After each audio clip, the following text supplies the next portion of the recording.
Bismillahirrahmanirrahim. Assalamualaikum warahmatullahi wabarakatuh. Saya Muhammad Fauzan, NIM T2018-2075 akan mempresentasikan sebuah materi dalam PTK. Baik, yang pertama adalah teknik pencatatan dalam observasi.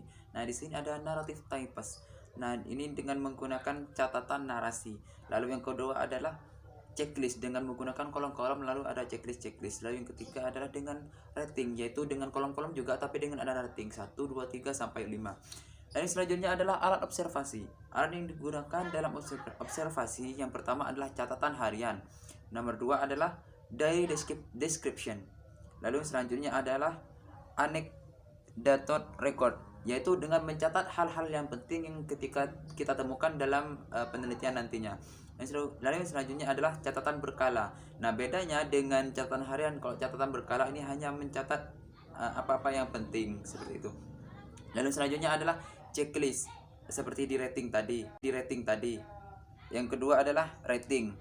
Bedanya dengan rating ini sama-sama dengan menggunakan kolom, tapi kalau yang rating ini adalah pakai 1, 2, 3. Kalau checklist ini hanya iya atau tidak.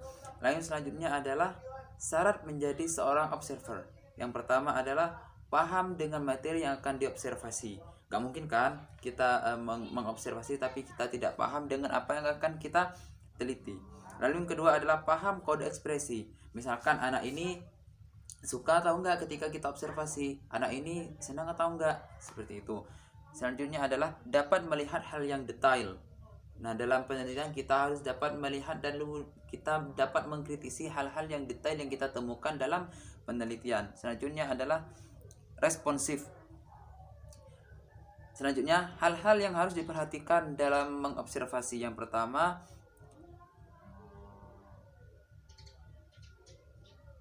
pertama adalah mencatat hasil. Artinya ketika kita mengobservasi, catatan-catatan yang kita kumpulkan itu lebih kita perdalam lagi. Selanjutnya adalah observasi yang kita lakukan dengan berbentuk laporan. Nantinya akan kita laporkan dengan format yang telah ditentukan di catatan kami, ini sudah ada. Lalu yang selanjutnya adalah teknik observasi. Jangan lupa juga yang harus diperhatikan adalah teknik dalam mengobservasi. Dan juga kita perlu melihat tempat di mana kita harus mengobservasi. Lalu yang terakhir adalah pedoman observasi. Yang pertama, tujuan observasi. Apa tujuan observasi kita? Selanjutnya adalah variabel. Selanjutnya subjek yang akan kita teliti. Lalu selanjutnya adalah tempat observasi. Lalu yang terakhir adalah teknik observasi.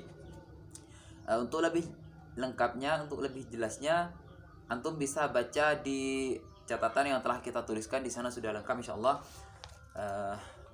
Mungkin hanya ini dari saya. Wassalamualaikum warahmatullahi wabarakatuh. Assalamualaikum warahmatullahi wabarakatuh. Nama saya Hafifatul Munawaroh. Saya akan menjelaskan kelanjutan dari pemateri sebelumnya dari teman saya, yaitu hal-hal yang harus diperhatikan dalam observasi. Yang pertama tentu saja yaitu menentukan materi atau peristiwa atau hal yang akan kita observasi. Baik itu dari hal yang sederhana tetapi ada keunikan di dalamnya, kita dapat jadikan itu masalah atau materi yang akan kita observasi. Nah, yang kedua, kita harus menentukan cara dalam melakukan observasi. Cara apa yang akan kita lakukan? Contohnya kita mau observasi sendiri. Nah, kita harus menentukan peran bagi partisipan. Ada yang menulis, ada yang mendokumentasi, dan ada yang mengobservasi. Yang ketiga, yaitu kita harus menentukan cara menulis laporan atau mencatat laporan dalam observasi tersebut. Nah, di sana ada tata caranya dalam menulis laporan hasil observasi. Yang keempat, kita harus tahu, kita harus membedakan antara ini data dan interpretasi. Interpretasi sendiri adalah pendapat atau penafsiran dari penulis dalam peristiwa tersebut. Yang kelima, kemahiran dalam observasi, dan kemahiran tersebut dapat dicapai oleh orang yang sering melakukan latihan observasi. Yang keenam, yaitu saat kita menentukan interpretasi atau memberikan interpretasi, kita tidak dapat memberikan interpretasi dalam saat observasi, kita harus memberikan setelah melakukan observasi. Dan yang kedua adalah penyempurnaan proposal PTK. Adapun hal-hal yang harus kita persiapkan dalam menyempurnakan proposal PTK. Yang pertama adalah objek penelitian. Secara bahasa, objek diartikan sebagai hal, perkara, atau orang yang menjadi pokok pembicaraan, atau hal yang dijadikan sasaran untuk diteliti dan diperhatikan. Menurut Kamus Besar adalah benda, sasaran, tujuan, hal yang menjadi pokok masalah. Menurut Suharsimi Arikunto, objek penelitian ini meliputi yang pertama adalah unsur siswa. Unsur siswa ini dapat dicermati objeknya ketika siswa yang bersangkutan sedang mengikuti proses pembelajaran di kelas atau di lapangan atau di laboratorium dan di bengkel, maupun sedang asyik mengerjakan pekerjaan rumah dengan serius atau ketika mereka sedang mengikuti kerja bakti di luar sekolah. Yang kedua adalah unsur guru. Unsur guru ini dapat dicermati ketika yang bersangkutan sedang mengajar di kelas. Khususnya cara guru memberi bantuan kepada siswa ketika sedang membimbing siswa yang sedang berdharma wisata atau sedang mengadakan kunjungan ke rumah siswa. Yang ketiga adalah unsur materi pelajaran. Unsur materi pelajaran ini dapat dicermati dalam GBPP dan yang sudah dikembangkan dalam rencana tahunan, rencana semesteran, dan analisis materi pelajaran. Lebih lanjut, dapat dilihat dari materi yang tertulis dalam rencana pelaksanaan pembelajaran atau RPP, dan khususnya materi yang disajikan kepada siswa meliputi pengorganisasian, urutan, cara penyajian, dan pengaturan. Yang keempat adalah unsur peralatan atau sarana pendidikan.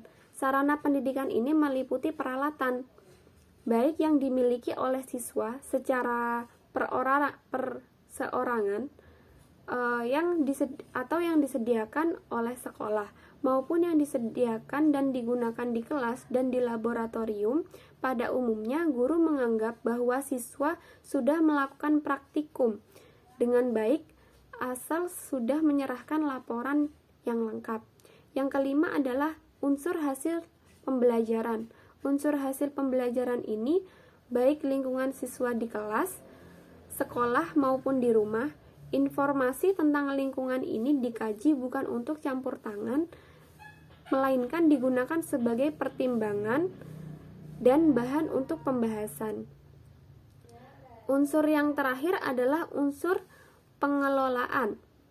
Unsur pengelolaan ini merupakan gerak kegiatan sehingga mudah diatur dan direkayasa dalam bentuk tindakan. Contoh, cara dan waktu pengelompokan siswa ketika guru memberikan tugas, pengaturan jadwal, pengaturan tempat duduk, penempatan papan tulis, penataan peralatan siswa, pengontrolan alat secara rutin, dan sebagainya. Dalam referensi lain dikemukakan bahwa objek PTK harus merupakan sesuatu yang aktif, dapat dikenai aktivitas, bukan objek yang sedang diam dan tanpa bergerak. Seperti yang pertama, metode mengajar. Yang kedua adalah strategi mengajar, kemudian model pembelajaran. Yang keempat itu prosedur evaluasi, kemudian perubahan sikap dan nilai, kemudian media pembelajaran, lingkungan pembelajaran atau setting, dan materi pembelajaran, dan yang terakhir adalah kurikulum. Adapun yang kedua adalah menyiapkan surat izin penelitian. Jadi surat izin penelitian ini diserahkan kepada kepala sekolah yang merupakan lokasi penelitian kita. Jika kita melakukan penelitian di sekolah sendiri atau kelas yang kita ampu, maka akan sangat mudah meminta izin kepada kepala sekolah karena kita tidak perlu meninggalkan tempat kerja dalam mengurus surat izin penelitian. Nah, surat izin penelitian ini diperlukan sebagai legalitas dalam pelaksanaan penelitian. Di samping itu, tidak menutup kemungkinan setelah kepala sekolah mengetahui bahwa kita akan melakukan penelitian, kepala sekolah akan membantu memfasilitasi apa yang kita perlukan selama pelaksanaan penelitian. Jadi tujuan dari adanya kita menyiapkan surat izin penelitian ini sebagai legalitas sebelum melakukan penelitian. Di sini saya akan menjelaskan tentang instrumen penelitian. Instrumen penelitian adalah alat yang dapat digunakan untuk mengumpulkan data penelitian dan disebut juga dengan teknik penelitian. Adapun jenis-jenis penelitian tindakan kelas yaitu instrumen penelitian tindakan kelas yaitu observasi. Observasi atau pengamatan adalah teknik pengumpulan data dengan cara mengamati setiap kejadian yang berlangsung dan menyatatnya. Beberapa kelemahan observasi yaitu terdapat beberapa gejala atau tingkah laku yang tidak dapat diungkapkan. Yang kedua, observan sulit bertindak objek.